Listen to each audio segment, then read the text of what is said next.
What up, my queeks? Ruinous Man Thing here with part 8 of my Total War Warhammer 3 modded Throt the Unclean Old World campaign. So as we saw last time, our under-empire slash over-empire has been expanding quite a bit. Last episode, with the fall of the Ice Court, we were able to quickly take the relatively unprotected territories of the Great Orthodoxy down south. They're pretty much done, and Mr. Throt the Unclean is now moving towards the Red-Eye tribe, and I guess it's just Karak here, but yeah, moving towards the dwarfs and the orcs, and well, I guess Zhanyka has some presence in... Oh, wait, actually, Broken That Gully belongs to the Broken Wheel of Tzeentch. Huh, interesting. They own one territory here and one territory here. Well, either way, that'll be something we'll be dealing with shortly. We do still have a couple of things to do in this particular turn, unless I'm mistaken. First of all, this little annoying army we should deal with, and... probably the best way to do that is to use some of our units from the growth vat. We can summon a bunch of Skaven slave spears, and I did say I want to get an army of Hell-Pit abominations and Skaven slaves. Granted, the lord that was supposed to command that army is probably Pustich here, who's all the way up here with that frontline rat buff for those Skaven slaves. But I suppose we could make our way northwards. We will need more armies up here, and I guess Sigbold can command it for now. I'm not a big fan of Maniacal Crazy, but we could at least level him maybe up all the way until Ravenous Expansion and then delete him. Maybe that's the best way to do it. Either way, let's get those Skaven Slave Spears up and running, and let's do, I don't know, 4 Hell-Pit abominations for this particular army, and then the 5th one will be the thing. And... huh? Oh, this one immediately got the minus 100 casualty or punishment trade. Well, that's not great. The major issue with this is that auto-resolve. It means that armies like this basically can never auto-resolve, which ain't great. I may have to recycle this one.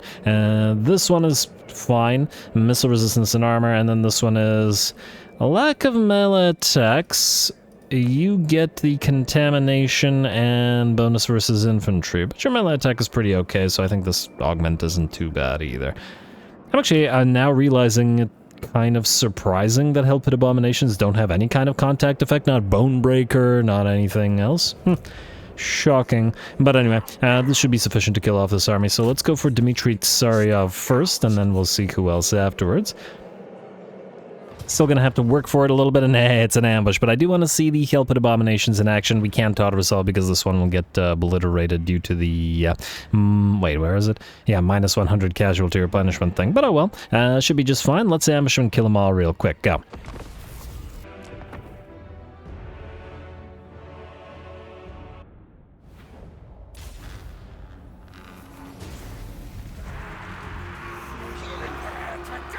Alright, here we go. Big old pile of Skaven slaves with the units of Hell-Pit abominations acting as ringers, heading down the hillside to an ambush against the Kislevites. We get all the Skaven slaves to engage the enemy and thus make all of those range units of theirs completely useless. Well, maybe not completely useless. There's still going to be stronger fighters in melee against than Skaven slaves are, but we have the Hell-Pit abominations to dish out the damage. Besides, some of our Skaven slaves are, well, pretty okay. We got 18 and 12 melee attack and defense on these guys. I guess at least one, yeah, these guys got 33. Oh, that's a clan rat. 17, 16, 23, 17. There we go. Alright. And yes, eventually we will be picking their mutations purposefully, but for now we just gotta contend with the ones that we get randomly when we generate them, recruit them, whatever. Anyway, enemy's army is having a bad time. The bounce power is at about 90% in our favor. It's just a small debut battle for this particular army and or army type. And just a little bit more work through those Kislevites, we'll see the rest of them destroyed. Interesting, all the sort of leathers and furs that the Kislevites are wearing, regardless of their color scheme, kind of makes them blend in with our own units. Oh, and I guess the sort of puke greenish color scheme that they've got here isn't really helping all that much. In terms of, you know, standing apart from the rats. But hey, on the bright side, that means that with a color scheme that's similar to ours, they will look like the rest of the rats when we eventually turn them into rat ogres. At least those that survive the battle and, you know, getting eaten and whatnot. I'm sure a few of their brains will still be good. for that particular purpose. Ooh, I always love the war sleds firing in melee, but completely surrounded, there's a little enough they can do, especially against the Hell Pit abominations. Couple more hits as everybody turns into By Our Blood, and once we run out that 30-second clock, the enemy army will shatter. It's certainly taking a while to bring down those heavy war sleds, admittedly, but they're probably taking effectively no damage from these Skaven slaves due to their heavy armor. And either way, the Hell Pit abominations were more than enough, and with that, this first little army is destroyed. Lovely.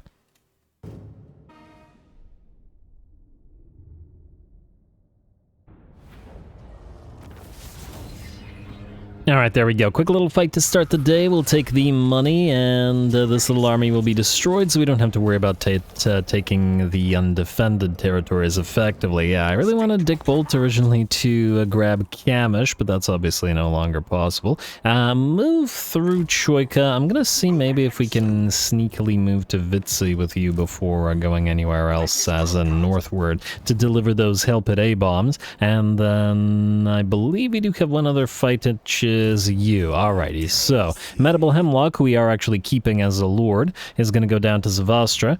We could upgrade these Night Runners to Gutter Runners, but I think for this particular purpose will probably be okay. So you go there, you can move in to reinforce. Actually, you should probably can't encamp. Alrighty, we'll fight this as well real quick.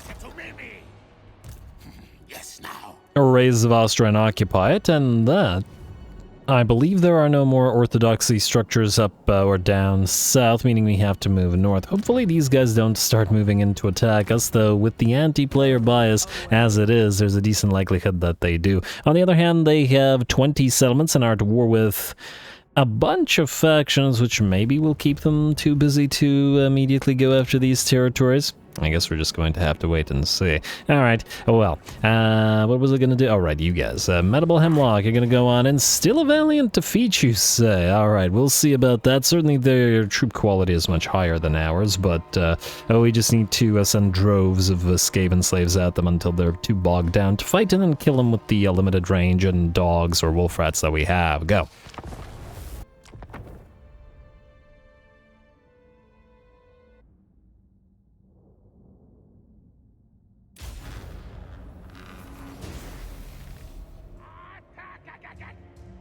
Alright, went in the wrong direction with the camera, but anyway, here we go. Kind of similar to the last battle in some ways, I suppose, but at the end of the day, we don't have the ringers available to us of the Hell Pit abominations, and we'll have to rely on the Night Runners, the two Bone Breakers, and the Brood Horror riding Chieftain, though I'm not sure that in this particular army he's going to stay on the Brood Horror. It will help out in this particular battle because it will apply that lovely toxic venom and allow him to do a little bit more damage to the blob of enemies there.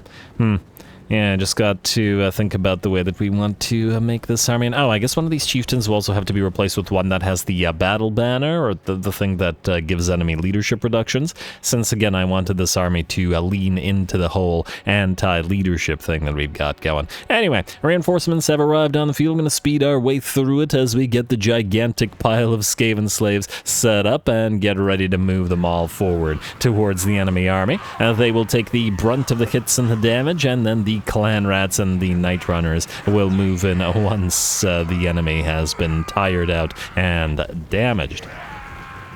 It's a tried and true strategy, and I am quite interested to see how many of those rats, the Winged Lancers and the Armored Cossars, will be able to cut down. The Winged Lancers in particular, I'm pretty sure I've mentioned this before, but we had one unit of them in the Tsarina Katrin campaign, her own army, her starting unit, that just racked up probably tens of thousands of kills over the course of the campaign.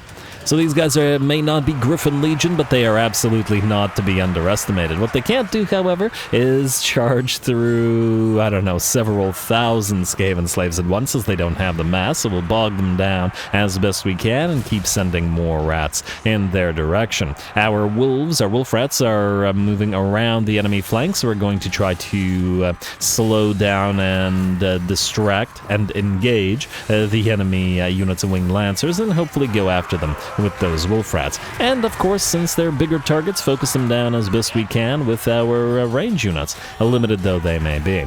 Alright, time to get in our ringers, our chieftain. Moving on in. Or our warlord, as I suppose.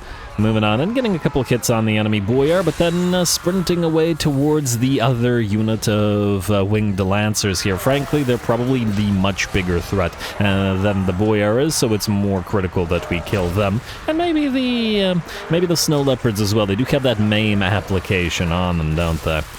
Which, like our toxic venom, will help him do a little bit of extra damage to our blobs of units, which of course is a damage over time effect, and to our unstable Skaven slaves will combine with that instability of theirs to do more damage.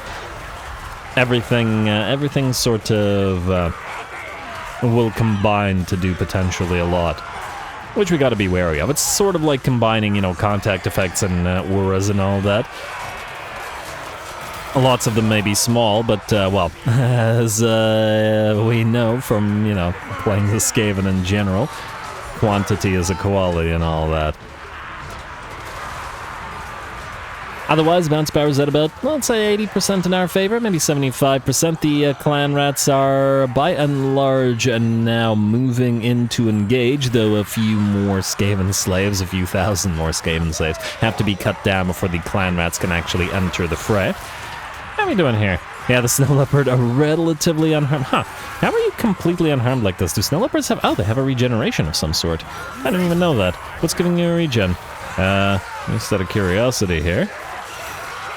Do they have some kind of the hunger? Yeah, ravenous hunger. Okay, yeah, that makes sense. Alright, well, if that thing's not going to get killed by the Skaven slaves, then we're just going to have to wait until the Night Runners retarget it, and unfortunately, it looks like the Winged Lancers are in bad shape. The two Bonebreaker Ogres and the Warlord have taken out the first unit, while the second unit should be all the way back here. It's been led into the trees, now engaged by two units of Skaven slaves that we have peeled away.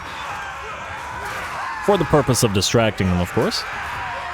And we wanted to engage these guys within the tree line so that they suffered the debuff of large units within the trees, which should work decently well for us. And now that the Skaven slaves are engaging them, our dogs, which are wolf rats, are admittedly a little bit damaged, have peeled away. And we'll move on in to dish out the damage once they're ready. And just out of curiosity, 174 kills on these Winged Lancers. Pretty solid. I'm sure plenty of other units have gotten decent kills as well, but it looks like the enemy main line has at this point by and large collapsed. And only this one unit of Winged Lancers remains. We're going to get one final charge into them from every side with 3 units of Wolf Rats, even as they turn. And I was about to say try to get out of there, but it looks like they certainly have enough mass to escape while they push through the Wolf Rats. Not that this army survives, of course, since it's a settlement battle, but still, lovely.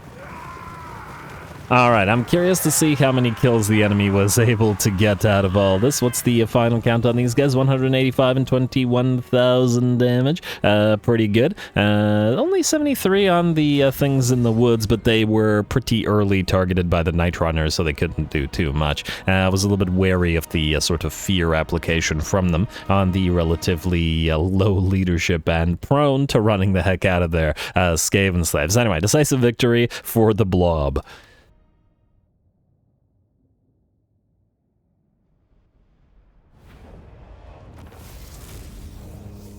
Alrighty, there we go. Feels a little bit strange, but in a good way, Slaneshi Giggle, to be outnumbering the enemy 10-1 in terms of sheer model numbers. And, well, it only cost us 1,500 Skaven slaves and clan rats to knock out this enemy army and settlement, which is a bargain as far as I'm concerned. Lovely. We're going to, I guess, raise the place and immediately reoccupy it, so you can raise and then you can reoccupy. I haven't decided whether to keep you on that brood horror or give you a bone breaker as yet, but well, we'll see later. What does this do for us? Nothing but medicinal plants, but we do want those medicinal plants, so why not? Let's go for expansionist planning. This will only take the 1 turn, so we'll get it up and running now, but then we'll build the warren up next turn, I suppose. Alright, medible hemlock, you can, I guess, channeled? Or actually, you can't really do anything. It doesn't really matter. Just sit there. And Bilefitch, you're the plague guy? No, you're not the plague guy. Oh, yes, you are the plague guy. Greyseer of Plague. Wait, did we get 2 of these guys? Bilefitch, Foresight, Greyseer of Plague. Is Skittus 2 not the same thing? Foresight, Greyseer of Plague. Ah, okay, so they are both the same. And, well, one of them will be leading our Pestilence army shortly. Anyway, I believe that's all we gotta do. We do have money, but we spent most of it, and some of it I believe we were going to save for something next turn. As to what it was, I'm drawing a bit of a blank. I guess we could at least upgrade some of this stuff, like the Warren here, or here. Yeah, go for it, why not? Couldn't hurt. Storage caves there. Kislev, we can keep the covert choke points for now. Eventually they won't be needed. I guess we could start building those construction caverns, though. They're a little bit on the ludicrously expensive side. The tier 5 is 7.2k, and to get a single warlock engineer capacity, you need to spend a 7.2k, which is absolutely bonkers. I think we can't afford it right now. It's not worth it. And there's a lot of other stuff we can build to bump up our economy rather than getting a single engineer rat. So yeah, anyway, skip Lord not moved, outpost upgrade, Undercity we are working on, and I believe we're good to end the turn, so end it. Confederation between the Urson Revivalists and the Great Orthodoxy. Oh wow, looks like everybody in desperation, all the Kislevites have joined under the Red Tsar now, who has confederated all of them. Well, I guess with the exception of Astankia, who we destroyed, but that's still pretty neat of the AI, considering he's up to 31 settlements now. Huh. But that's a lot of territory to administer all at once, and I don't know whether the AI is capable of that. I guess we'll see. Anyway, unit mass plus 20% upgraded. Oh, the Winds of Pain. Plus 10 per turn for all armies of all factions. Thank you, game. We really needed that. Growth Vat batch available. Releasing the Growth Vat now gives us... How much mutagen? Just out of curiosity. So we get plus 100 for going up to 500 and getting just the base Wolfrat cluster. And we only get 120 by going all the way to Brood, or all the way to the Hellpit Abominations, I see. But later on we'll be buying mutagen, so it's not a huge deal. And hey, short victory achieved, huh. Wait, hero capacity plus 1, okay, this is all great. What? I honestly don't remember. It had something to do with Kislev. Oh, it was just to destroy the Orthodoxy in the Ice Court. To be honest, I had included in my mind, at least, the Urson Revivalists in that, and I think we won't count that as a short victory until they're destroyed as well, at least in my opinion, so I'm gonna have to wait on that one. Anyway, technology. The next thing we want is we're sorry. We're not, but the diplomatic relations of the Warriors of Chaos and Norska and Chaos Dwarfs are what we do very much want. Mostly Chaos Dwarfs. I don't really care about the other stuff, but I do want their tech. Anyway, I feel like the Skaven could put it to better use. Mr. Krakatrihaga. I wonder if you're able to reach Vitsi in one turn, huh? We could jump here. We could... He probably can. Although what if he sacks it? Maybe we could jump over here and take it ourselves. We could just pop the other 2 Hellpit Abominations in here to guarantee it. I might get a couple of Rat Ogres in here just so it's not such a one-note army. Admittedly, this was kind of the point of this army, but... well, at the same time, this one is going to be recycled, most likely. Yeah, it has regeneration, but it also is going to be kind of iffy. Oh, we also do have the thing, but it's a little bit more expensive than these guys right now. Actually, it's considerably more expensive than those guys right now, so maybe we wait. What do we have in terms of defenses here? I can't see. Yeah, it'll be fine.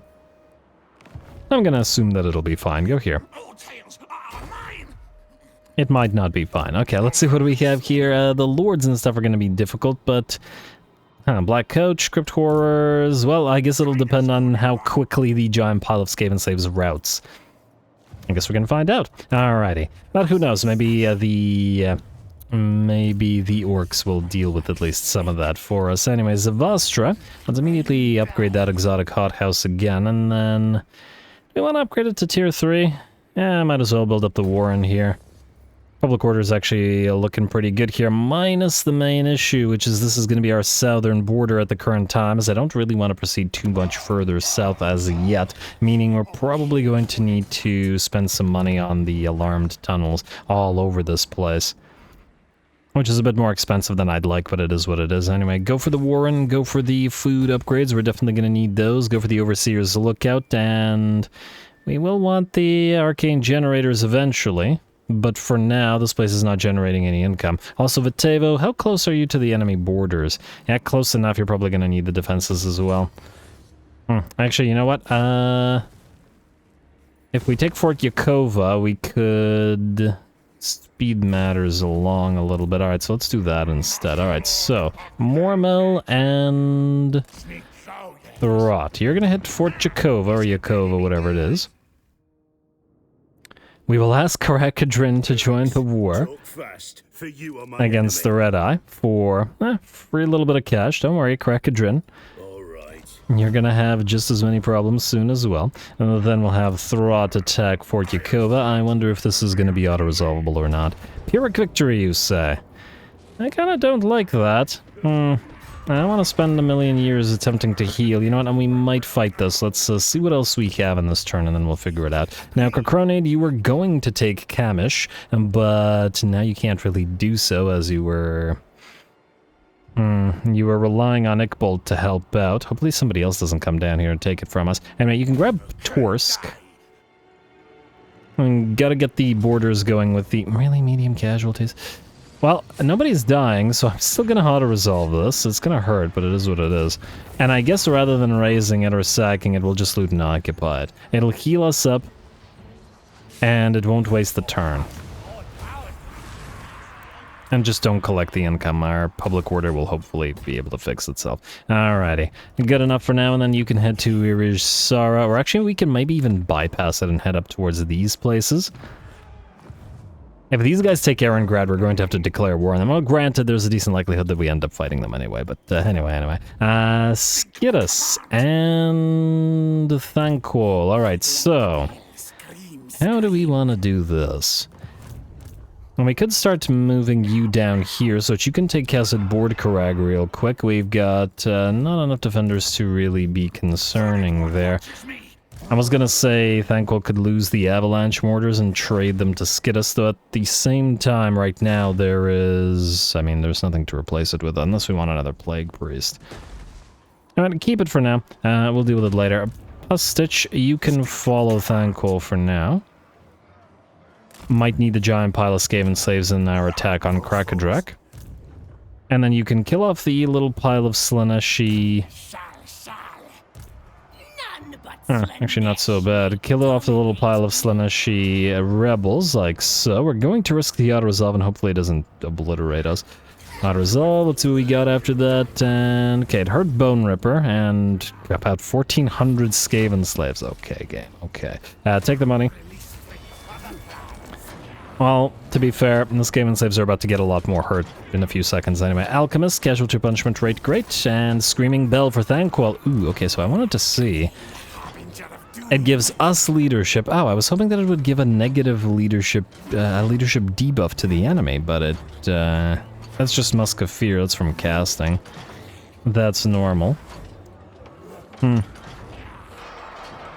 Alright, well, still thinking about that anti-leadership stacking that I was planning to do with another army.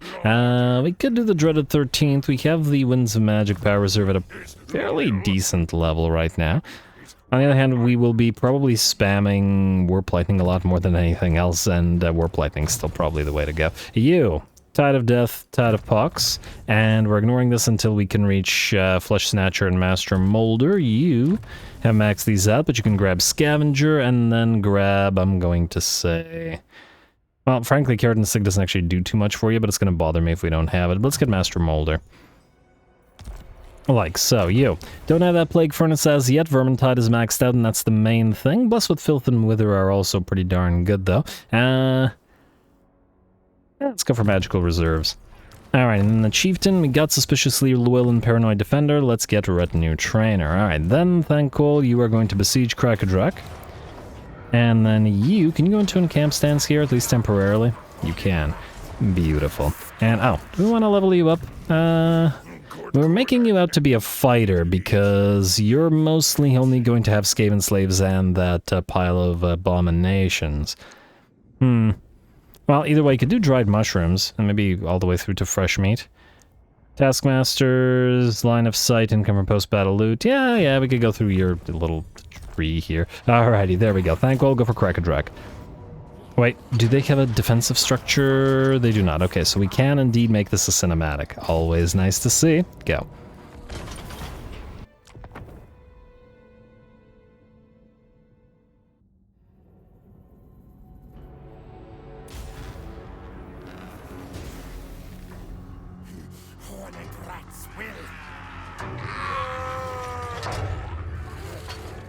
Alrighty, here we go. No Skaven army would be complete without a big old bell, and we have our first one ready at last, which is a nice thing. And Thankwell, makes sense for him to be the one to get it, even though he hasn't achieved anything like Kronid has at this point. We shall see. No, he's got Guardian.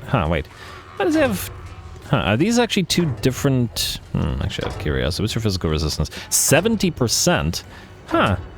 Wait, I wonder...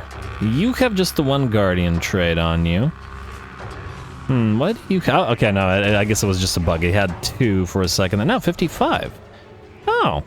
So the Guardian provided by monsters, this Guardian is a different type of Guardian than the other Guardian, because I'm pretty sure they can't otherwise stack. This is a Guardian provided by either an item or a skill, I take it.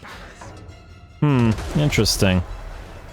But yeah, we saw that Thankwell had 70% physical resistance when Bone Ripper was nearby, which does make sense, but this is good to know. I don't know whether it's a bug, though, or whether it's on purpose, but being able to stack all that physical resistance on our lords and heroes is going to be nice. Anyway, all that aside, I'm going to speed this up a little bit. We got a little bit of bombardment to do. We've knocked out the 2 of the enemy towers that are on this particular section of wall, and we'll be going after the enemy gatehouse and gate and walls, as well as the occasional hit on the enemy units, while we move the rest of the army forward, and we should probably get the avalanche mortars firing as well. The main thing that we're waiting for is our reinforcements to arrive, not actually because of the presence of these Skaven slaves, but because plague claw catapults are pretty poor at dishing out significant damage to wall towers, and while we will make one breach in it, we'll actually leave the rest of this to the warp grinders, which is the thing that we're waiting for in the other armies. So yeah, there we go. Looks like our poor avalanche mortars took a couple of hits from the enemy, I want to say, quarrelers out there. I mean, who else could it be? Not enough to lose any of their units, but definitely have to be careful. The quarrelers were targeted by the avalanche mortars and backed further and further into the enemy settlement, until the avalanche mortars were close enough to the wall for the enemy to fire away. In the meantime, our warplog Jezzails are targeting a Thane up on the wall, though unfortunately I would imagine that the Merlins will protect him from... I don't know, maybe not any hits, but most hits made by these guys. We shall see. Good luck to them, though. He's taking about 20% of his damage. It's not like there's really anything else for the Warplog Jezzails to fire upon until they can get either into the walls or onto the walls, on top of the walls, and fire down on the enemy below, or until the gyrocopters and troll hammers actually start firing away at us. And I do notice that the AIs seem to tend to have all of those Grudge Settler units easily available to them. This is the second Trollhammer unit that we're seeing. I wonder if it's sort of bugged for them, like they, well, maybe not bugged, but like they can cheat with it and basically win every one of their Age of Reckoning, and thus get as many of those Grudge Settler units as they want. Especially where the Trollhammer units are... well, actually, almost all the Grudge Settler units are pretty bonkers. The Grudge Thrower is absolutely insane. Both of the Fire units are absolutely insane. The Trollhammer, obviously, pretty crazy. The melee ones, well, okay, so the Longbeards and the...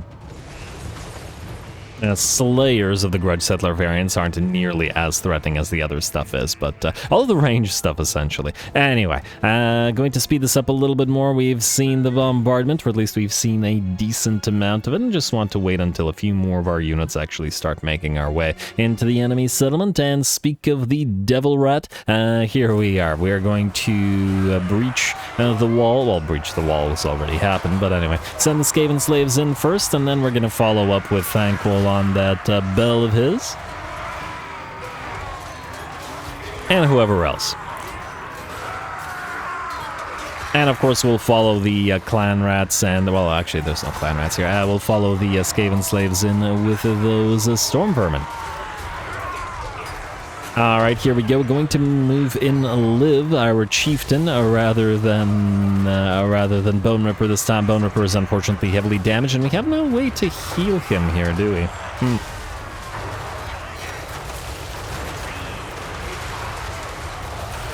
Which is a little bit of a concern, I'm now realizing. When you don't have a lot of monster units, the auto-resolve will often, like if you have one, the auto-resolve will often have a bad tendency to target said monster units. I'm hopeful that with the Packmasters in here, because of the Brood Horror mounts of theirs that they will have, that they will be able to still, you know, sort of disperse the auto-resolve damage among the monstrous units. We shall see. Anyway, speaking of monstrous units, the Wolf Rats are here. Now that the Packmasters have arrived, we've started summoning those all over the place. We got 4 units in here, 2 to help the fight where we breached the wall, and then the others are going to head down here with the summoned clan rats to essentially distract any of the enemy range units. The Trollhammer Torps are firing away at us, and due to their relatively short range, 170, yeah, I did say relatively, but are taking hits from our much longer range Warplogged Jezzails, who are firing over the walls and at them.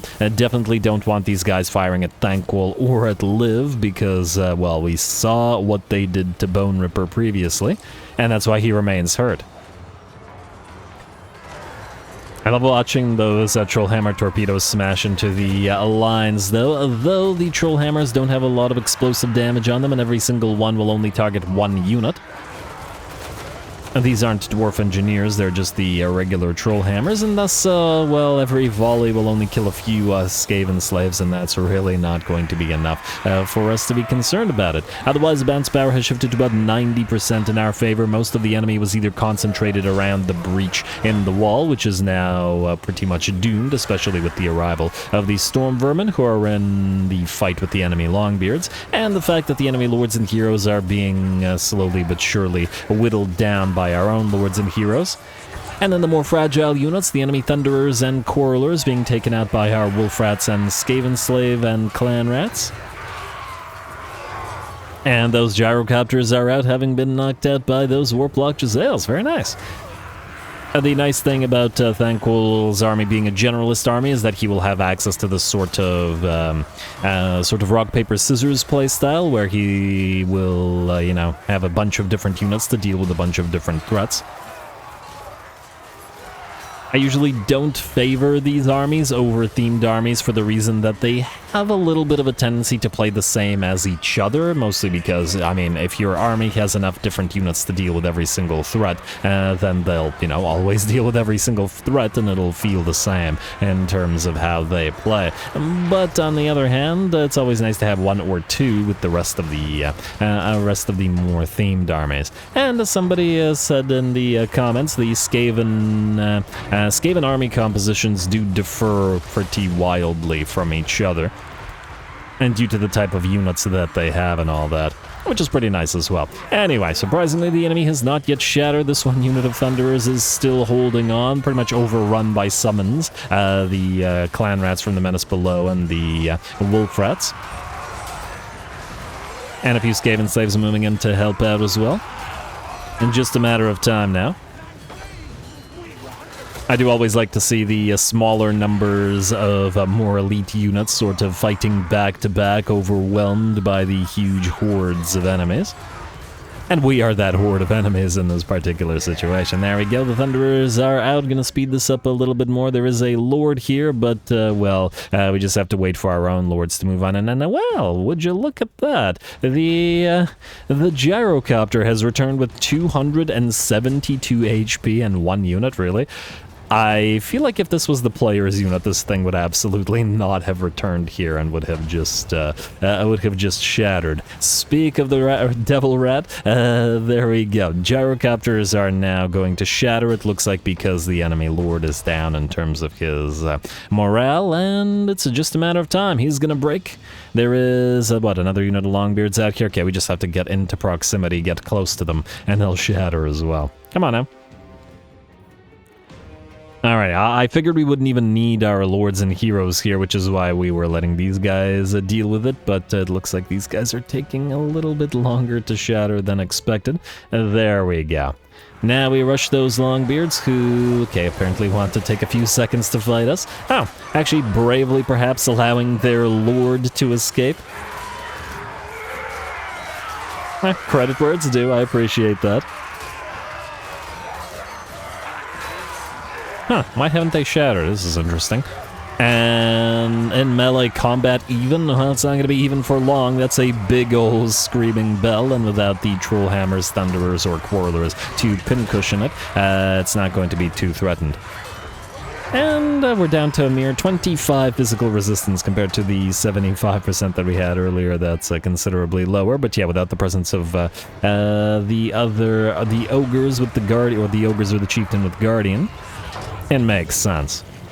Anyway, there we go. With that, the Longbeards will break at last, having seen the arrival of Thanquol on the battlefield. What the heck? The Lord came back? Okay, but I imagine it's not for long. There we go. Now he'll shatter, and the battle is ours. That was a little bit weird, but it's that thing where the, I don't know, the devs made it so that settlements have this weird little tendency to have a couple of units that have to either have proximity or just stick around for some reason. All good.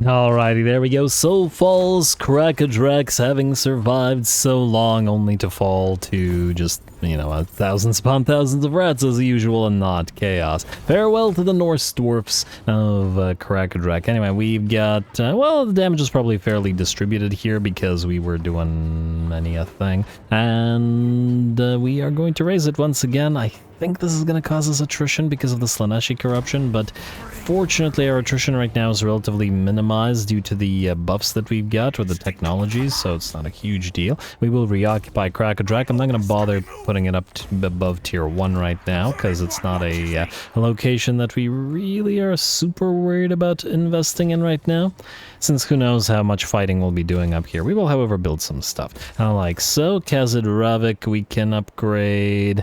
In fact, maybe we should upgrade Sioktraken while we're here. Like so. Beard Thing Sacrifice, why thank you. And another Scroll of Shielding, which isn't actually awful because at least it offers physical resistance. Now, Icicle Pass. I don't like the fact that these guys are holding it, meaning we need to either attack somebody near them and trade territories, or actually just kill off these guys. Now, the main issue with killing off Slaaneshi is the fact that they're actually willing to trade. And let me guess, these guys are going to be too scared to take Grung Drekaz, despite the fact that it's poorly defended and you have a stack and a half? I'll watch them be in a deadlock here, because despite that, I wouldn't be surprised. The AI after all, but anyway, we'll see. Taskmaster's platform for you, and keep positive in terms of your public order. You guys stay where you are. Thanquol, you can channel. Maybe I should have done that the other way around so Thanquol could heal to full, but I suppose it's not a big deal either way. You, Skidus, you're going to go down southward to Sioktraken. Maybe at least temporarily we'll get you another Rat Ogre. I'm thinking maybe we do Kelpid Abominations for this particular purpose. Something with regen at the same time, something that isn't going to be insanely vulnerable to missile fire. On the other hand, these guys already have fire weakness, and by giving them that propane sweat, they'll have even more fire weakness. Well, do the Rat Ogres for now, or another... Oh, we really... This one again. Okay, well, you know what? Maybe I shouldn't have unlocked that one, because it's going to be an annoyance. In fact, it's probably something we basically can't ever have, so anybody that gets it will automatically have to be recycled. Just because then that army effectively can never auto-resolve. And I don't like that. It would introduce too much tedium. Anyway, as Scout, you have to find the other rats. A rat burglar, go figure you have to do the same. So go through just past Howling Rock and then Steel Tech from there, and then keep on moving southward. Steel Tech, try not to die. Good success. Alright. Very successful little tech thief. Hullscurry and Absit, you're fine as you are. You guys are going to move down here. You guys are replacing your Skaven slaves with better Skaven slaves, weren't you? Ungrim is still here. And you can do the same thing, actually. So delete these guys. And then delete these guys. Only 3? Yeah, but at least they have some mutations. I wonder if I... You know what? Delete the clan rats as well.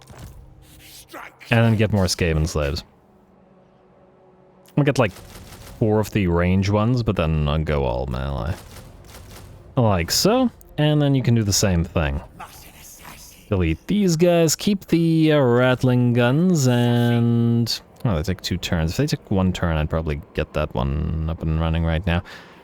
You know what? We can wait until we have the activation of the Oh, we still have the melee infantry recruitment cost reduction.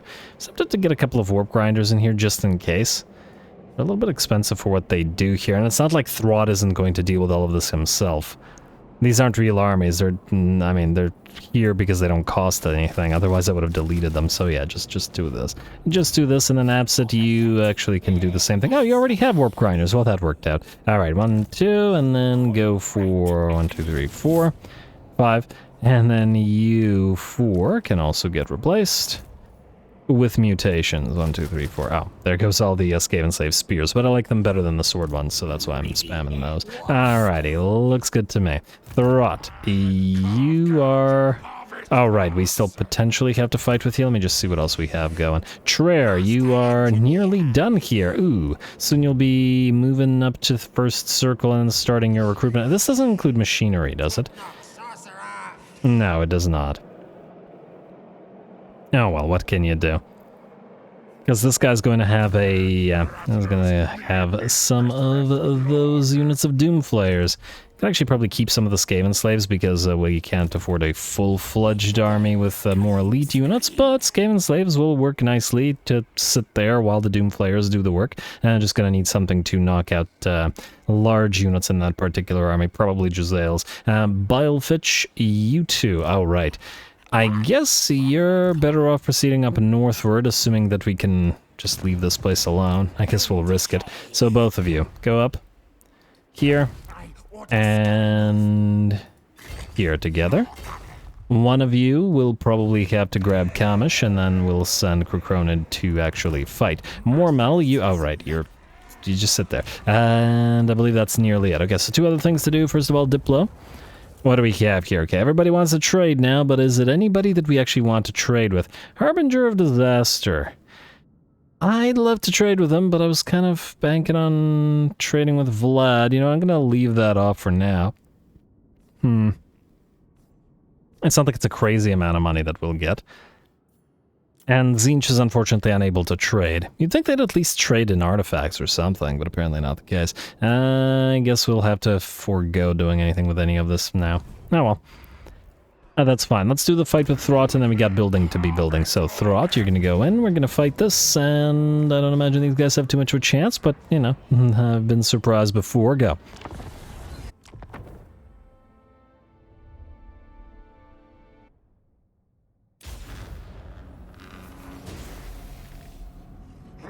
Warpstone commands! Alrighty, here we go. Bit of a preview for the main fight, I suppose, that Throt will have against the Red-Eye Greenskins. This is just a minor settlement, but the major settlement will offer us considerably more units. Still, I gotta train up the rats in terms of fighting Greenskins, so here we go. Throt will make his way forward into the fray quickly, followed by his 4 units of Rat-Kateers, and they will start summoning those wolf rats all over the place, plus Throt will of course summon his own unit of rat ogres. We've got a lot of summons that can come in very, very quickly here. And of course, Gorich will lead the other monsters forward as well. No summons here, but it's just a good old-fashioned brawn. We got the Morse Guitar's Hellion and the Chieftain on the Bonebreaker, the Mutant Rat Ogre, the 2 Kelpid Abominations, the Plague Furnace, and of course Gorich out there all working relatively together. Moved Gorich slightly away because of that rather annoying rampage that he causes, at least at first. Although admittedly the rampage also increases everybody's melee attack in an area by a fairly large amount, so it is still quite useful, so... There we go, big ol' spin to win as the big boys rush on in. And man, the Plague Furnace actually certainly towers over even the Hell Pit abominations, which is neat. Out here, it's a little bit of a different situation. We've got the rat ogres that have moved in to follow Throt, and they just massive pile of summons. A little bit of spell work comes in from our plague priest, who gets a pestilent breath on the enemy, but largely it's not needed. We have the numbers.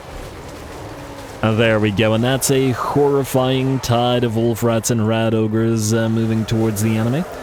And once again, I do really like the summons for providing sort of the horde aspect to this. We have a lot of rat ogres, but the rat ogres are still outnumbered by the wolf rats that we can summon by a huge, huge margin, especially the longer the battle goes.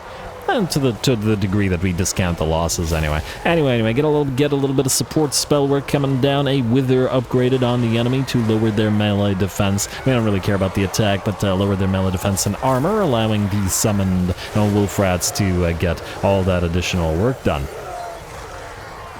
And it looks like with that, the enemy has realized that they pretty much have no hope. Only a couple of units remain, and the rest of them are on the way out. And Gorich and Throt with him now has defeated everybody over on the left flank, and only a couple more units to go on the right flank as well. Frankly, I'm kind of surprised that they hadn't shattered already. The longer they stand, the more wolf rats will get onto the battlefield until we have a full 40 units on the field.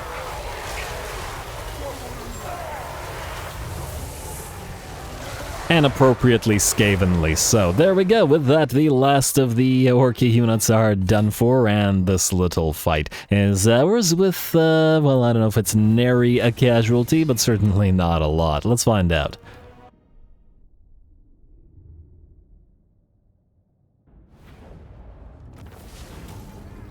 Alright, there we go. It must be so frustrating for the greenskins, who are probably so used to horrifically outnumbering their foe, but then in turn get horrifically outnumbered by the Skaven here. We come in with 20 units, but suddenly there's 40 with all the wolf rats they're in. The enemy can kill 200 of them, by the looks of it, roughly, and actually deliver 0 losses. That's Skaven for you. Alrighty, we will raise the place once again. Stop moving some of the... Okay, good. And then Mr. Mormel will occupy the place at tier 1, colonize, and complete the territory. Lovely. Popping it up to expansionist planning next turn, and thus building all of this stuff faster, minus the Fortikova stuff, which we will build immediately. Beautiful. Alrighty. Oh, I don't like that these things are in one place, and this thing's going to be not in that same place. Alright, I'm just going to build it next turn because it's going to bother me. Another spotter spyglass, Southern Oblast secured, and we'll look to wipe out Karak Ungor next turn as well. They should be a little bit more of a challenge. Plenty of Black Orcs and Biggins and Boarboy Biggins and all that. Maybe they'll even sally out. Though, do we want to wait for the... do we want to wait for the turn to give them a chance to? I will think about it. Either way, our public order is looking pretty good now. Let's see what we've got to build in terms of the good stuff. So... you. Yeah, let's upgrade this place. Let's also upgrade you and you. In Gerslev, we no longer need the walls there, so we're free to build more Packmasters. Can never have too many Packmasters. Gormadny Mountains, I'm going to say yes. Upgrade you, Grand Warren. Karak Vlag, yeah, I think it's time to start upgrading these. They will cost us more food, but, well, it'll mean more upgrades and, you know, more good stuff. Prague, you've been waiting for a while. Plus, we don't want to essentially waste growth otherwise. And then you can go for that breeding stock. Oh, lovely. All right, there goes a lot of our gold. Mushroom tunnels for you, another bell foundry for you. Soon we would be able to delete the back tunnels here, but for now we can keep them. Svedora. Really would like to get Khazarla. You know what? I'm going to hold off on investing in this particular location. This place, though, Siniza, we are free to go for the Grand Warren. Alright, lots and lots of tier 4s now. And I can't believe how quickly Warhammer 40k gold went to 0. Oh well. Have to be done. Frozen Coast, let's upgrade Hall of Urslow. Actually, no, you know what? Ursfjord. Well, no, they both have... You know what, also switch to expansions planning. We can upgrade you next turn and 1 turn rather than however many turns this was going to be. You're already in expansions planning, so let's upgrade the Warren here and then go for that marble, which is, I believe, our only marble quarry, unless I'm mistaken. And Degov... We should get the arcane generators. I'm almost starting to be tempted to build the giant fungi caverns here, but frankly, we're going to need military structures in these places. Belava, definitely upgrade you right now, and I guess Uvetsen as well. And in the Southern Oblast, we are waiting for next turn, and then Karak Peak, you I am still irritated by because Valkia holds this territory, but what can you do? Oh, I forgot we are now able to get an Undercity going. Alright, so let's get it going at Howling Rock. If I remember as soon as we end the turn, which we're gonna do right now.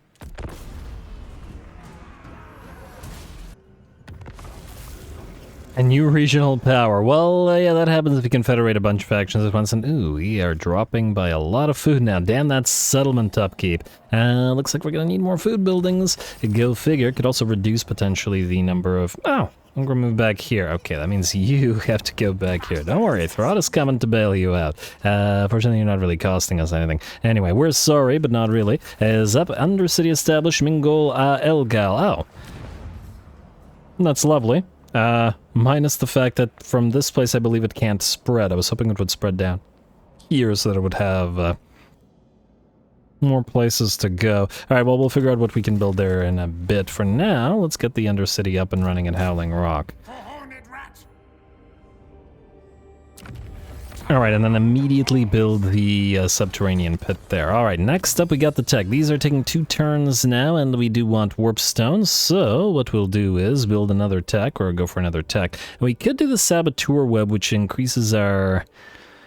increases our hero success chance, so we only have the 1 tech thief running around, so maybe we're fine. Let's instead go for the Flesh Slab expansion mandate, incoming healing modifier to get more heals and casualty or punishment rate, but in reality to try to move towards explosive mutation catalysts and get that recovery. Again, fantastic changes to the tech tree. I'm absolutely loving it. Ooh, hello! An actual threatening fight for Mr. Throt. Would you look at that? We got trolls, we got giants, plus a full stack of a garrison, and this guy very nicely out here to fight us. Now, we just got to make sure that we don't ambush him, so we'll go into channeling stance to try to prevent it. Oh, I'm excited now. All right, you're going to move on in. And we're going to level for this. Because we might actually need it. Let's start moving through Savage Rat. I think we already have Retinue Physician on 1 guy, which was, you know, the important thing. Ugorich. Well, this will probably give us a decent bit of money, so let's max out spoils, I guess? Oh, this makes you hit harder, though. Fill the chalice. Hopefully we have enough points to do most of this, but I feel like we do, so I think we're okay. Next Packmaster, you can actually get Retinue Physician, not Savage Rat. You can get Retinue Physician as well. And then you, little Plague Priest. Should we get any... Well, we do use Bless with Filth a fair bit, so let's get Bless with Filth, then we can go through Onslaught to get the additional weapon strength, which the monsters of Moulder do benefit from a fair bit. Triven wants Colossal Strike, but the Blade Shield and, frankly, Retinue Bard are both fine things to grab. Packmaster, you have Retinue Physician, and you have Savage Rat maxed out. Huh. I wonder if we're maxed out in terms of the Retinue Quartermaster. You know what? I get it up to tier 3. I believe Throt should be immune to attrition now, or shortly. Scarred Vet. Throt's up to 13,000 HP. Could use more.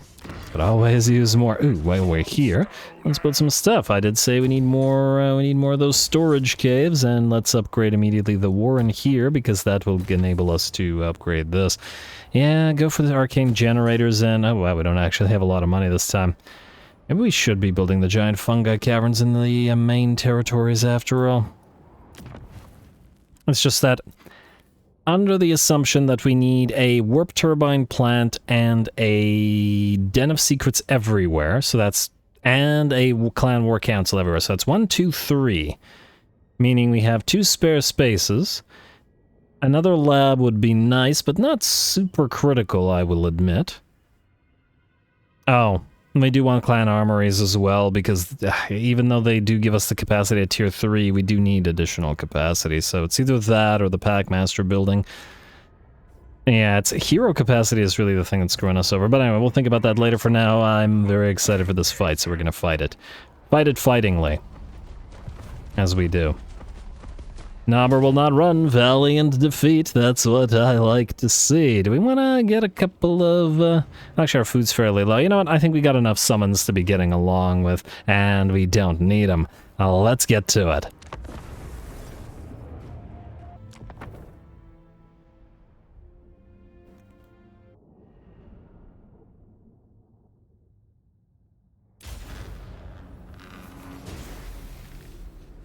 For Moulder Clan!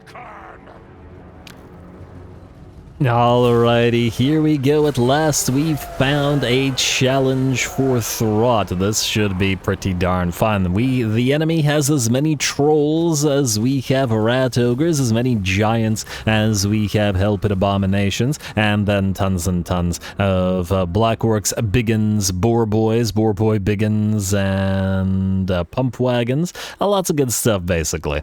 Let's see how they do. Now, the unfortunate aspect for these little guys is that they have deployed a couple of units outside of the enemy settlement, which allowed us, admittedly, to fight the enemy outside the settlement, but it does allow Throt to lay in with his things catcher, not to catch any of these poor snotlings, but to tear them and their admittedly ingenious contraptions to shreds. The other Ratketeers have peeled away to ensure that they engage the enemy orc error boys, and then Throt himself will peel away from those pump wagons, which are pretty much doomed already, and will go for the Night Goblin Great Shaman to make sure that we can kill everything here and before the enemy second and third, the main armies, really arrive.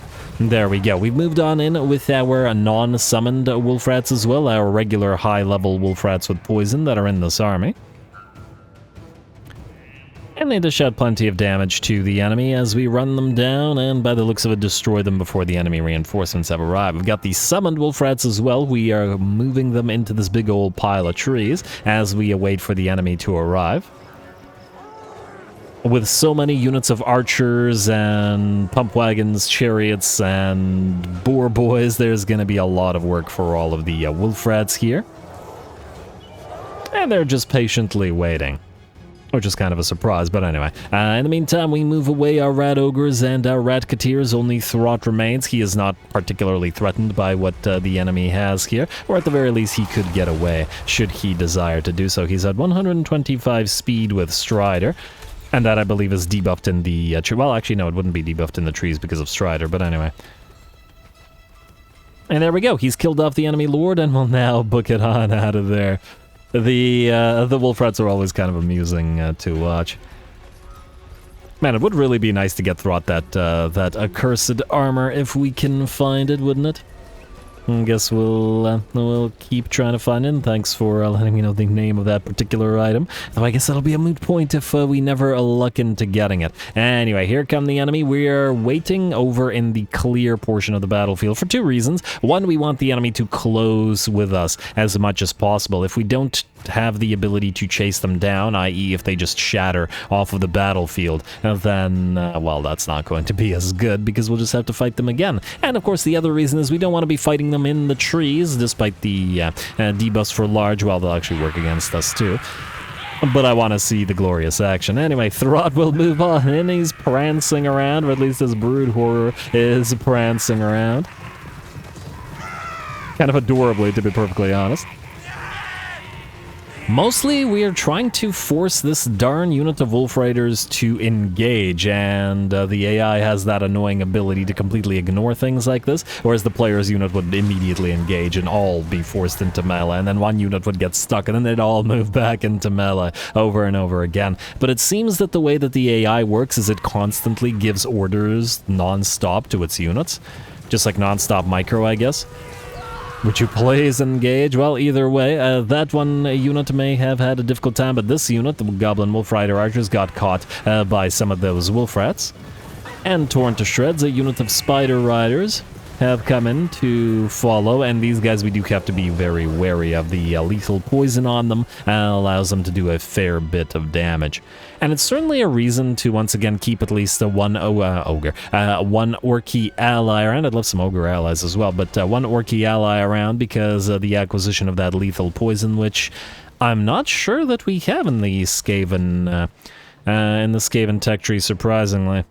I gotta double check. I'm pretty sure neither the Night Runners nor the Gutter Runners have it. The Death Runners have Weeping Blade. The lack of access to lethal poison is actually a little bit surprising here. Go figure. I just wanted to stack Toxic Venom and Poison and Lethal Poison, but I guess we'll have to get a few Spider units in order to do that. But anyway, the enemy army is still moving towards us rather slowly at the time. And plunking away at us a little bit with those arrows, though obviously it's not going to be particularly threatening either to our Master Assassin, who's checking a few shuriken right back at the enemy. Actually, I don't know whether the Master Assassin uses shuriken or kunai or what. I assume that he's like a gutter runner, but, well, we'll see. Alright, gonna take aim, buddy. Come on. Come on. And... oh, damn, I missed the projectile. Okay, there it is, and yeah, he does use shuriken. Ooh, let's see if they can knock out a few of those boar boys. Now, I see they made contact, but it didn't kill off any units. That's all good, though, because we got the big boys to kill our units. Now, as I've said before, Throt does have a little bit of an advantage, or a little bit of an incentive, to use a Death Star formation. And with the big boys, granted, this makes them extremely vulnerable to range fire.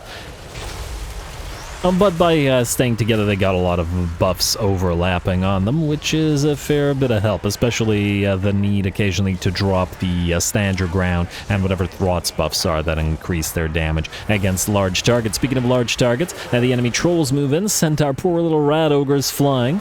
Probably would have sent the mutant rat ogre flying as well, as we've seen him go flying many a time. But that's alright, we can outnumber the trolls with rat ogres and then hopefully beat them down. It looks like the pit fighters of Hell's Deep with that stand your ground have a 51 melee defense, and the trolls are down to 51 HP. Over on the left flank, we've got our first units of wolf rats that are summoned. Several of them already nearly destroyed at about 20% of their HP remaining, but we got plenty more where that came from, and they're running around and riding down the enemy. We got more wolf rats getting ready to move on in to our two are traveling with the Ratketeers there to hunt down the pump wagons, and another two are hunting down these pump wagons. The rest will hopefully tear through this one unit of Orc Biggins and then move to other enemy units of range and cav. And again, the longer the battle lasts, the more of the wolf rats will be able to summon. Run down the cav and apply your poison. Hopefully we got a unit of poison wolf rats here. These are regular wolf rats. Hopefully we'll send a poison one to deal with them soon. And then move towards that unit of Biggins. The bounce power is at about 70% in our favor, and as we can see, everybody's rampaging in the center of the map as Gorch has activated his ability. The 4 units of Black Orcs, the slowest unit on the battlefield, I believe, have arrived now as well and are surrounding our units, and with that Wa on them, are going to be hitting pretty darn hard. Well, in theory. In practice, we got Wither on them, and the Wither is preventing them from doing too much damage, which is good because it's happening while our units are rampaging, and thus we wouldn't easily be able to get them out of there. If you're wondering where Throt is, he has hunted down and killed off the enemy Great Shaman and the, I think, Lesser Shaman as well. As in the regular shaman, and it looks like the enemy lines are beginning to contract. Those units of Orc boys have been torn to shreds, surrounded, and obliterated by 3 or 4 units of wolf rats. And I believe at this point we have run out of wolf rat summons or have very, very few left. But at the same time, the wolf rats are engaged with all the enemy archers, slowly but surely working their way through them, taking damage themselves, mind you, because orc archers or orc error boys hit just as hard in melee as orc regular boys do. And they just have extremely low melee defense and probably lower physical HP. But they will still give a fight to our wolf rats. Will they give enough of a fight to threaten the sheer numbers of them? That I doubt, and in fact, it looks like that's going to be proven correct, as with that, the enemy army will shatter, and the battle will be ours. And beautiful. Alright, and looks like one of the giants remains with about 80% of his HP, and the other one got distracted by the wolf rats. That's another very nice use for the wolf rats as well, for the summons, and generally speaking, not just to use them to tie up the enemies or run down fast movers or flank the enemies, but also to tie up any potentially threatening units. Admittedly, Throt with his Things Catcher and with his pretty big anti-large bonuses. He's got 30 on himself, and then the Creature Killer will give a plus 15 bonus versus large to everybody around him. Should have been able to bring those giants down pretty decently well. Oh, and of course we have the anti-large buffs that we have in our army in general, as every Packmaster gives those as well. Anyway, a very, very nice fight, and I'm hopeful that we can find some more good ones as we move down these mountains through dwarven territories.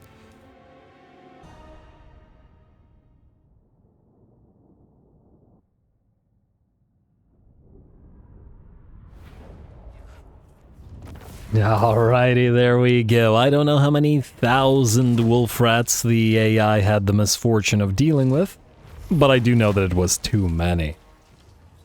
Kill-wise, it looks like they've gotten, let's see, 100, 200, 300, between these two about 400, 500, somewhere between 500 and 600 by the looks of it. Wolf rats died, but we had plenty more where that came from. And sell off 290? Come on, game. Come on. I guess we will eat the captives for the slight amount of recovery. We did get 16k out of that, so I think we're okay. And then we will raise Karak for hopefully a decent chunk of change. Mormal, an obsidian amulet.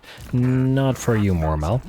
I do like you, but you're not commanding an army as yet, but eventually. Anyway, we can now go into regular stance, and right, you can reinforce to leech the XP.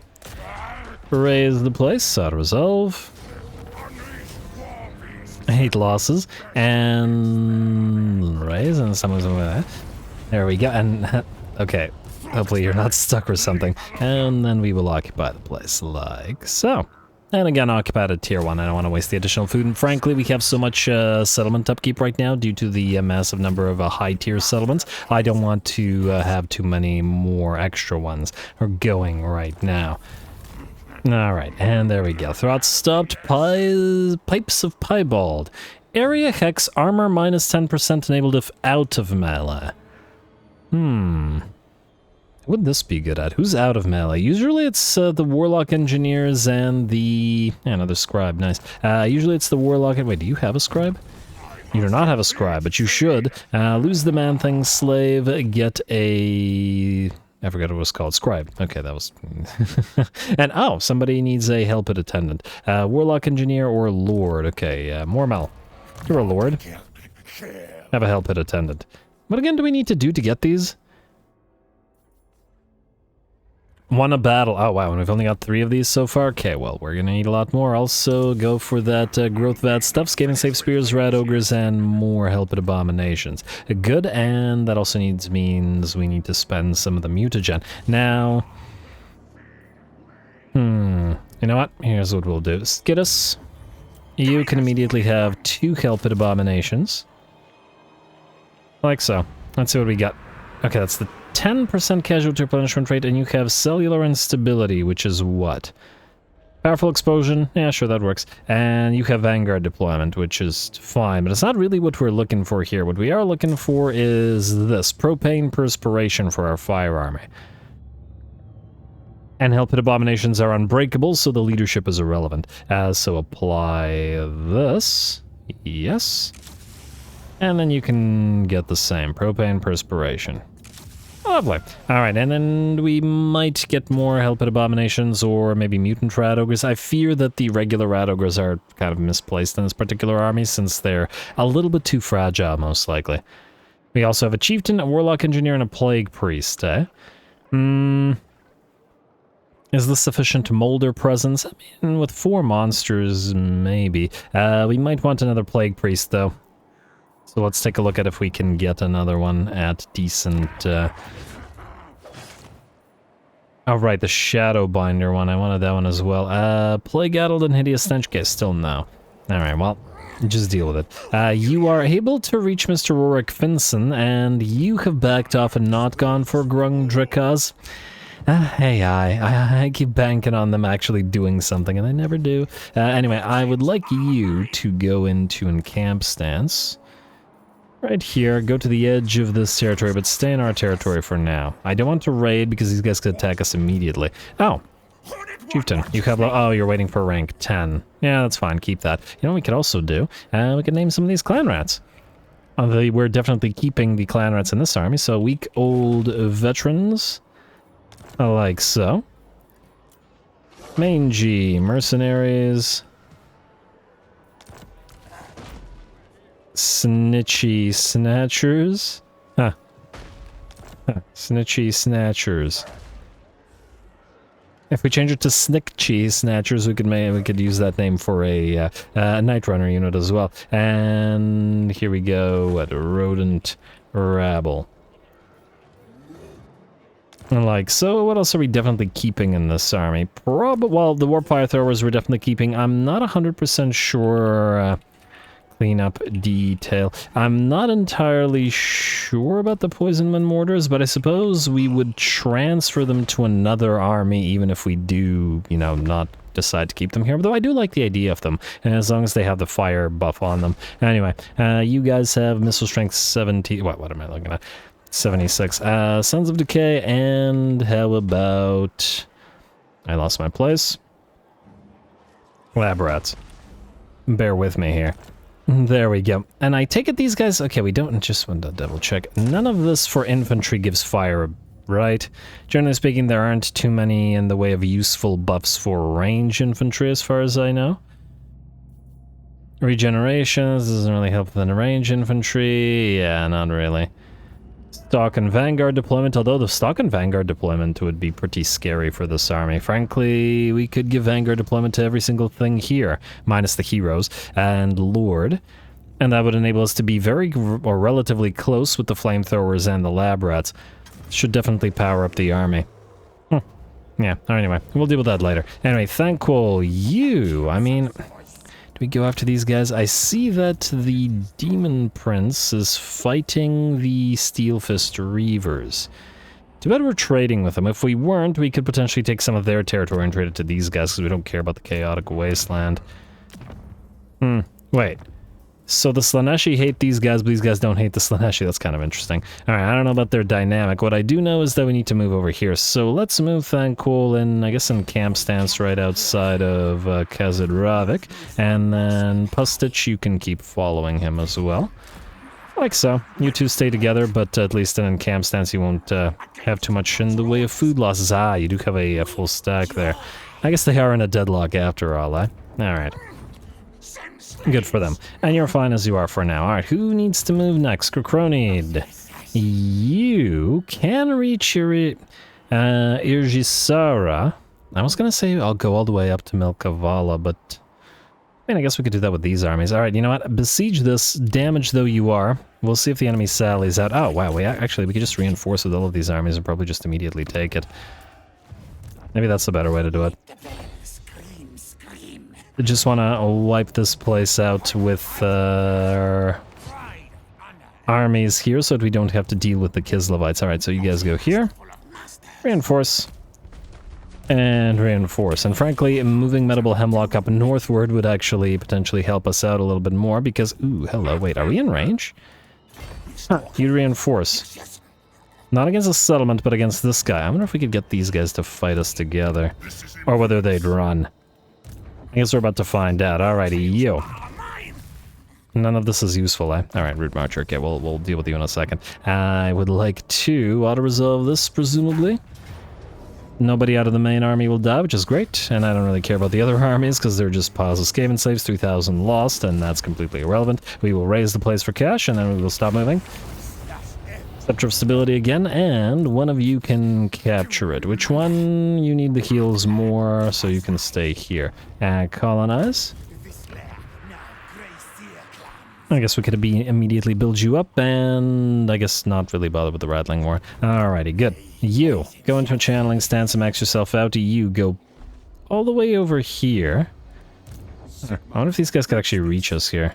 But if they can, just go here. Well, we should be fine in theory. I hope that we are anyway. And then go into channeling stance as well, just because, and then you guys just stay here.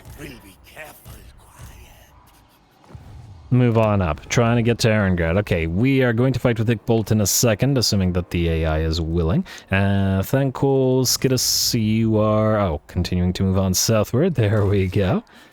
And the rest of you guys are good? Still waiting for Throt. We'll send them to take, you know, easy territories like Khazad-dûr-Khulaz and like our Arak, but obviously we need Throt himself to deal with Ungrim. I know this doesn't look like much, but there's nothing in these armies that can actually kill Ungrim. He has, he's unbreakable and he's very, very tough. Do we have any direct damage spells? I mean, technically we could kill him with the rattling guns, but he could just charge through the piles of Skaven slaves towards them. Maybe that is possible, but anyway. Ickbolt, you are the second last thing to move. Scout, you still need to find the other rat factions, so keep on going down there. Okay, go this way. Keep passing through the enemy territory, and we've got 10 seconds until we can expand the Ender Empire again. Okay, we need another... yeah, we're gonna need another tech thief. I was hoping to just get the new Warlock Engineer to an actual army, but I fear that we get more mileage out of using them as tech thieves and Ender Empire expanders right now. So Warlock Engineer, much as I'd love to get another one of you, you're gonna be tech thief as well. And... I'll rename you later. Alrighty, and then we can do the specialist for you. And then head on down to Altdorf, where you will set up your next major... Did we make enough money here? No, not really. Set up your next major undercity. Alright, now, that was it for the moves other than Mr. Ickbolt, so moment of truth. Will these guys run or will they fight? Wait, don't ambush... Yeah, okay, we didn't damage. Good.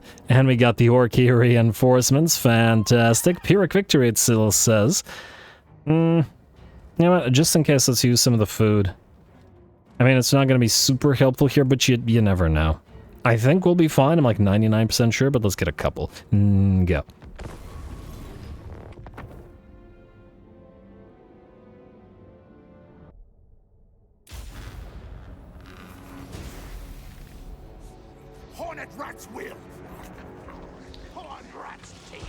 Alrighty, here we go. Well, I've got egg on my face. I've talked about the this little Orc-y faction being annoying and useless because it was going to compete with territory for territory with us. But by the looks of it, it's moved to the point where it will actually reinforce us rather than taking this territory for themselves, which works quite nicely for us as we can use little Ickbolt here and his sort of fledgling army of Hellpit abominations and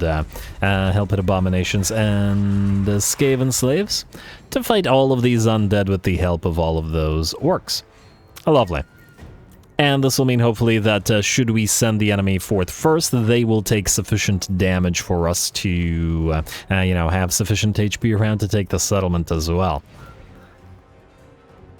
And, why are you moving here? That's quite interesting. Maybe it's just spreading out its army, because all of these Skaven Slave spears, they're hidden. They have the Vanguard deployment and stock on them from their random mutations, whereas these ones are visible. It's kind of interesting that the enemy is keeping some units over on that flank, despite the fact that it can't see them.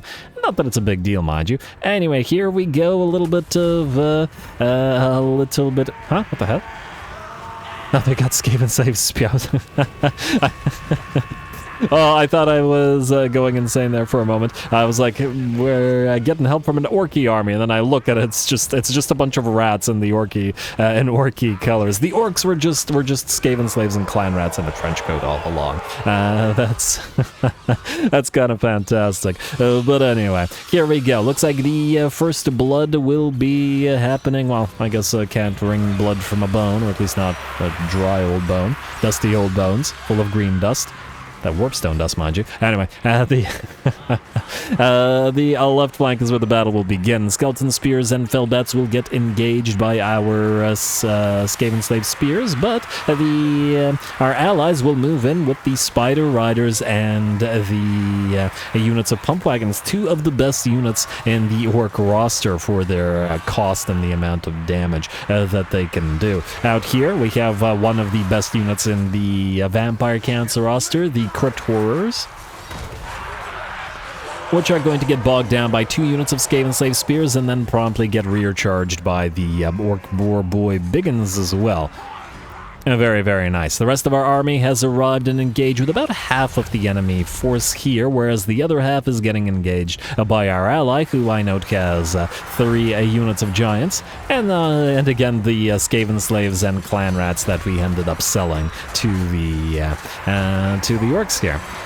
Yeah, if we can keep them living in that magical forest and not take any other territories, I think that will work nicely for us. I don't think there's any purpose that we could use out of their monsters. Well, maybe the Arachnaroks. It's just that since we won't be able to mutate them, it's probably going to be not as good. Huh. I assume you can't mutate them. Actually, that's a shame if you can't, and I assume that you can't, but I feel like any monstrous unit that you get from any faction should be, well, any infantry unit as well, should still be susceptible to growth juice, because if you're telling me that Throt wouldn't be experimenting on the giants and the Arachnaroks and whatnot, and, I don't know, mammoths, whatever, dragon ogres, that he got from other factions, I will call you a liar. Although, obviously, we haven't tested it with the Legion's outpost units as yet, and we will do so at the earliest opportunity. Just preparing myself for the disappointing aspect of it not working for him. But yeah, Throt would absolutely experiment. Hey, Gorich is a champion of corn, or at least his brain is that of a champion of corn, so yeah. Anyway, we're still in the fight, though, by the looks of it. Not for too much longer. The bounce power's at about 90% in our favor, and with the enemy undead army split in half, and not in a good way, the Skaven Slave and the Helped Abomination combination is dealing with them perfectly well. Looks like the enemy Vampire of Death and the enemy Vampire Lord are pretty much done, 2 of them being focused down by our Helped Abominations, while the rest of the enemy are being distracted by the Skaven Slave piles. And while I'm sure a decent amount of the Skaven Slave piles will be heavily damaged or otherwise will rout, that hardly matters. Alright, just a little bit more work. Looks like the enemy's left flank has collapsed thanks to the enemy thanks to the Orky fast movers. And speaking of, here comes another charge from the Boar Boys. Too slow by the looks of it to charge up, kill, and send too many of those zombies and crypt horrors flying, or crypt ghouls rather. But it works well enough for our purposes. The bounce power shifts to 95% in our favor. I believe the enemy Lord and the other enemy Vampire has been defeated. Gonna work on the enemy White King now, who usually I like to leave to last. They're extremely tanky and you need a lot of resources to bring them down, them being a sort of a more defensive type hero. And oftentimes those types of heroes are kind of a waste of time in terms of killing them. Paladins are kind of in the same situation, where it's usually better to commit your resources to kill off knights and, well, I started talking about Britonia for some reason, but anyway, to start killing off more critical units rather than, using up so many resources to go after that. And obviously lords are kind of in the same situation. Lords like Sigvald or Vlad, especially foot lords that are hard to kill and also hard to target with range units, but also that aren't capable of mincing infantry very well, or at the very least take very, very long to do it. Oftentimes better to just leave them alone while you kill off the rest of their armies. Anyway, with that, it looks like the enemy army is done. I guess there's something somewhere still on the field that's melting away, presumably. Or else the battle would have ended. Okay, there it goes. I don't know where it was, but I guess it doesn't really matter. Very, very nice. For once, we get an allied army actually helping us out. First time in this campaign, in fact.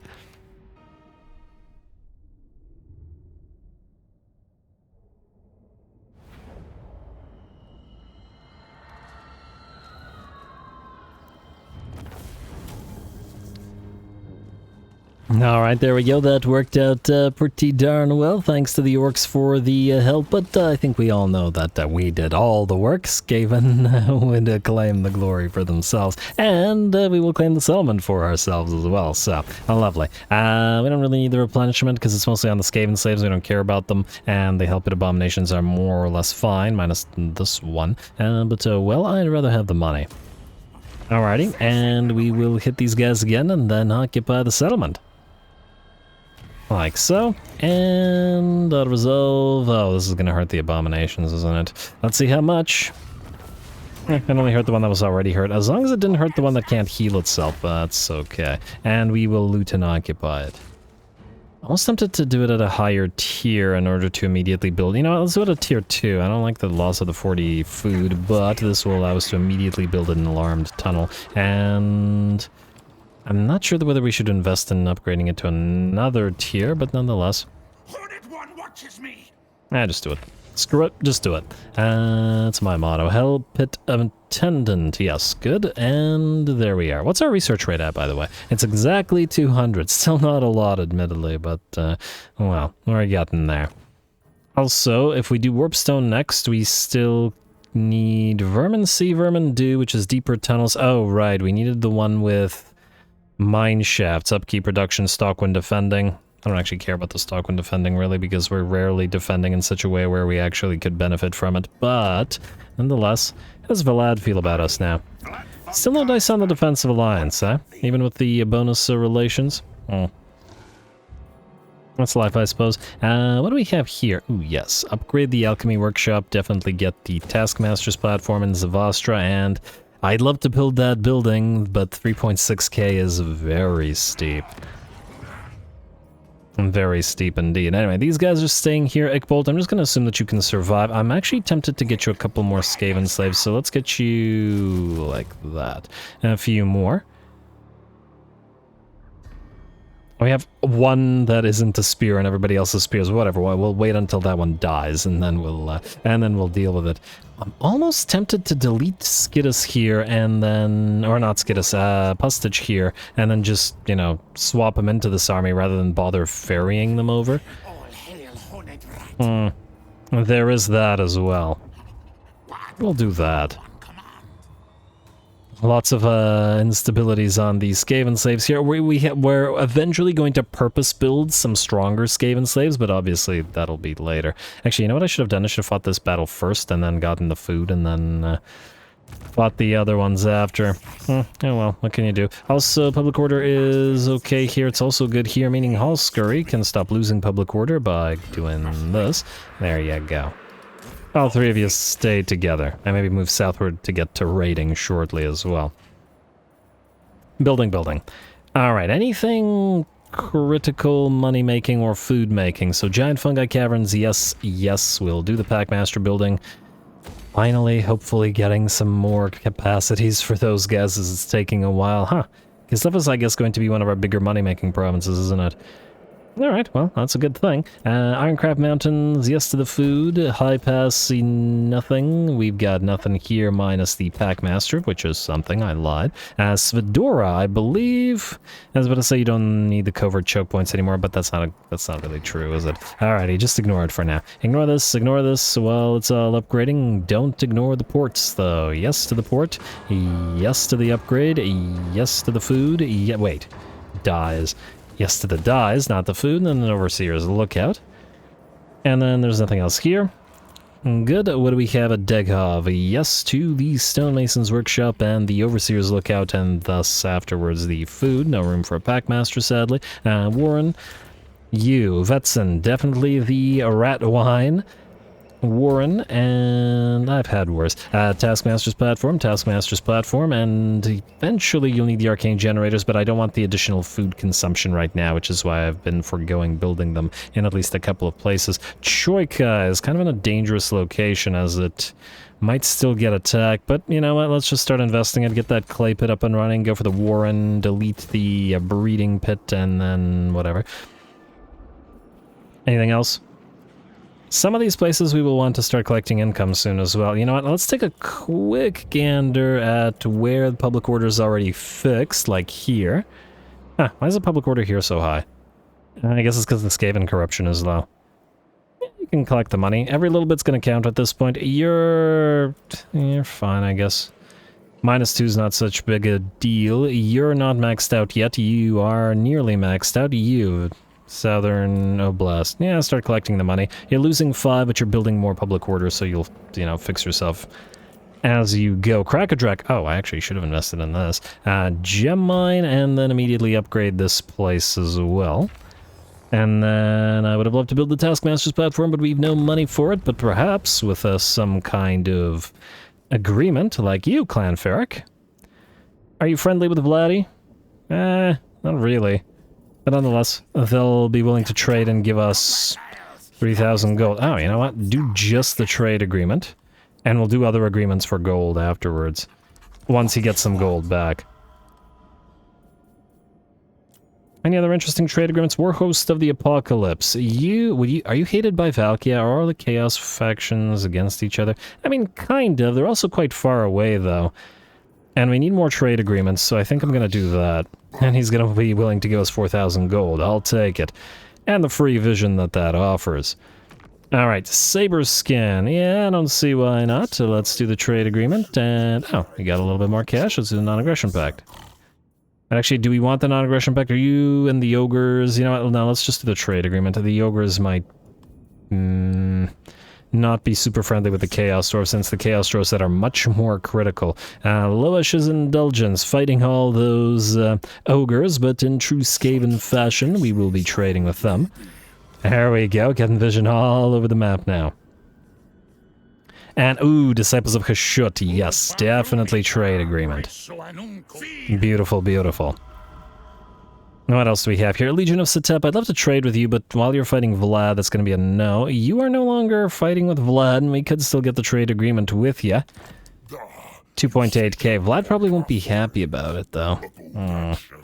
Maybe we should find another undead faction to ally with. I'm going to have to think about that. Dolgan. Okay, so these guys hate us. Damn, I was hoping to ally with at least one Cathayan faction, but what can you do? We'll do the Dolgan then. I wonder if they're... well, who they're fighting, but what I don't wonder is whether we can get value out of that trade agreement, which we absolutely can. What else do we have here? Still tempted by Valdenhof. Legion of Asgore. You're currently fighting Clan... oh, they're down there. Huh. If we could start a trade agreement with you, we could probably vassal or Confederate Pestilence. You're fighting 2 Skaven clans, well, that's not great, but we still want your tech. Zachar or Urzin the Urzin the Unrelenting is the... I was gonna say Zacharias the Ever-Living, but it's Urzin the Unrelenting, who is the Lord of the Ever-Living. But anyway, who are you? Groundbreaker Dodbat. Oh, it's another little ogre faction up here. I mean, there's a decent likelihood that a lot of them just end up dying, but we'll take your money and your trade agreements for now. Or Schwarzwolf. It's another Norskin faction? Yeah, go for it, why not? Like so. Who else could we be trading with? You're another Norskin faction? Yes. Finally, some trade agreements. I mean, we've been going through the game with not nearly as many trade agreements as we would have liked to have. Alright, and there we go. Now, some of these guys will probably want to ally with us. I'm not yet sure which, if any, we actually want as allies, at least at the current time. Probably the ones to our northeast, but yeah, I'm concerned about the... about these factions here, because I don't want to be sharing territory with these guys. I'll give it some thought. Anyway, that gave us a 26,000 gold, and our trade agreement, our trade is up to 8.8k, which is nice. But it could be a lot nicer. And what we need is more rat-cateering, and to get more rat-cateering, we need more packmasters, though these guys don't have the trait that I like, so we're just gonna have to wait on them. Wait, how much do they cost to equip? Or recruit. 1,500. Well, it's still a little bit on the expensive side. Let's let's go from the bottom this time, as some of our cash instead. Okay, no, you're fine. Correct, Peak, should we just upgrade you? Yeah, fine, just screw it, just upgrade it. And then keep the rattling warrens, I guess. Alright, Drak. you are waiting to... Oh, right, I was going to go for that Taskmaster's platform, which we can now do. Isn't it lovely? Kirakungur, we are keeping you. But there's nothing to build here unless we want to go for the storage caves. You know, I'm almost tempted to actually start building storage caves in some of these places, but at the same time, I did say we need those clan armories, clan pits for chieftains. There's a lot of stuff we need. All right, let's go for those capacities. Zavastra still disinclined to invest in you, though. And you are still public ordery. All right, so that's fine. You, Vetsen. Maybe we should at least build the first level of the arcane generators. -3 food cost, eh? It actually doesn't give... just ignore it for now. Build the... Let's say build the assassin building here. It's better in tier 4 locations, but we will still need additional capacities. Well, actually, the Eshin sorcerer capacity isn't critical. Simply because it is also offered by sorcerer capacity via the bell polishers. We will need another arsenal or two because we will run out of capacities, though. I'm gonna hold off on this, it's not critical. There's probably some tier 4s and 5s that we'd rather upgrade soon, and we'll do that instead. Help it is fine, and you're generating food. This place is fine, and I think the rest of the critical stuff is now good. Oh, actually, I lied. You know what, screw it, let's just upgrade Svedora. Gonna take 4 turns, but whatever, might as well do it. And thus the growth here, which is fairly high, isn't wasted, and I'd prefer that. And I do believe we're good to end the turn, so we can skip. Outpost available with whom? Alright, the Bone Rattlers. I forgot that we hadn't betrayed you yet. Don't worry, your time will come. Undercity upgrade... Oh, right. Okay, wait. Wait yet again. We need to upgrade one of the mine shafts to a higher tier. And I guess we'll do the... Here, 6 turns, good lord. Okay, well, it's going to be a while before that technology gets unlocked. But just do it. Shortshofen can still spread the undercities around, at least we're getting some of these. We're generating good gold out of Castle Drakenhof. And there's probably a few other... We'll have to keep an eye on good money-making locations like Jarnagrund, which will also be generating us tons of money. And wherever else we can find. I'm hopeful that Altdorf and Marienburg will be good money generators for us, but we shall see. For now, we can end the turn. Thing will help with experiments, yes? Make many...